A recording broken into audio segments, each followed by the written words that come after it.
Joining us now is former New Jersey Governor Christie Whitman. And Governor, it's Chris Whitman. It all blurs into my head. No, we just have a lot of Christies. Yes, I know. Okay, so welcome. Thank you for coming on. Really appreciate it. Good to talk to you again. Good to talk to you. What do you make of Governor Christie's announcement today?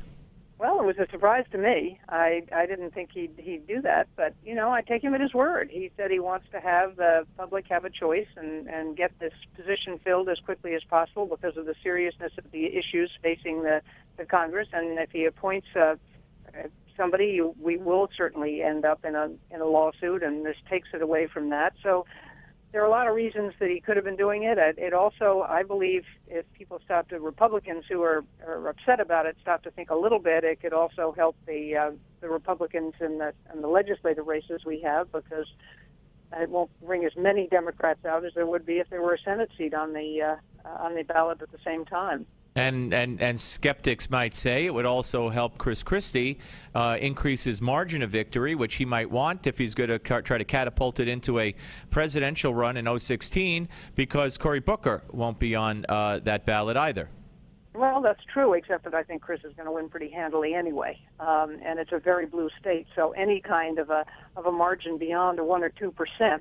Or I don't remember what Tom Kaine got, but those were in whole other years. But nowadays, any margin over 2 or 3% is an impressive one in a blue state like New Jersey. So I don't really think that winning or losing the election was not going to be an issue for Chris. No, not winning or losing, but certainly maybe building up his percentage to be able to show the nation that he won by double digits, whatever. Yeah, but that's around the margins, I think, because just winning in the state of New Jersey by anything over a couple of percentage points, over 5 percentage points, let's say, would be significant. What did you expect him to appoint a Republican and finish out the rest of the term ending in 2014?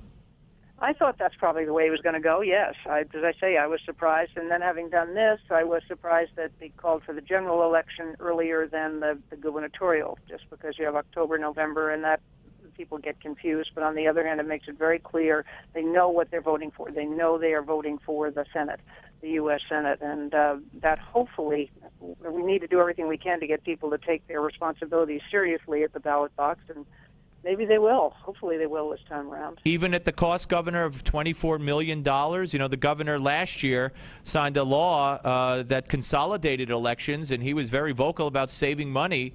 And now, because he made this a month earlier than the general election, it's going to cost the state, several $million, $25 million possibly. Yeah, no, I know. But as I say, I have to take him at his word as to why he did it. And he's doing it for what he thinks is in the best interests of the people of the state, and I have to accept his word at that. Now, who do you think he's going to appoint in the interim to go until October? Would you be surprised if he picked a Democrat? Oh, I don't think he's going to do that. That I really don't think he's going to do. He is a Republican. I mean, you got to remember, he's a fiscal conservative. He is a socially conservative, a lot more socially conservative than I am. He won't do that, and he's not going to go out of his way to poke a stick in the eye of the other Republicans. That's not his mission here. So who might he pick? What if the phone rang and he asked former Governor Christie Whitman to serve for the few months? What would you say?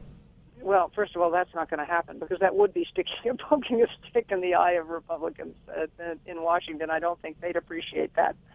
But why? You mean you're too far to the left? I think many of them think I am, yes. Okay, but if the phone did ring? Oh, you'd always answer the phone. You never say you'd never, because people don't believe you anyway, so you might as well say you'd always answer the phone, and who knows what your answer would be. But it would be a tough thing to do for a few months, because that's all you'd have. But if you're there to represent the people of New Jersey, that's important, and you'd never overlook that. The importance of that. You should never discount the importance of being able to serve the people. Now, on the national scale, you talk about poking a finger in the eye. Don't you feel that the governor has today poked a finger in the eye of the national Republicans? Every seat is so important. They're hoping to retake the Senate. It could be close, and here, he's basically assuring that a Democrat will win in October and be the new senator from New Jersey for the remaining part of the Lautenberg term.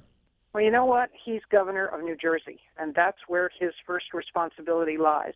He can't worry about what the Republicans in Washington want him to do or don't want him to do or think is what's in their best interest. It's what's in the best interest of the state, and he clearly has said that he believes the best interests of the people of the state of New Jersey are to have, and I agree with him on this, is to have somebody in the Senate as soon as possible representing the state. And it would be difficult for someone who was appointed for just the interim year, because there would be lawsuits and their legitimacy would be questioned constantly, and that would make it difficult for them to serve. So he has balanced all these things. He's judged all these things and balanced them and said this he really believes is what's in the best interest of the state. And I am with him 100% on that. I don't think he doesn't march to the drummer of the National Party. Does he care about it? Of course he cares about it.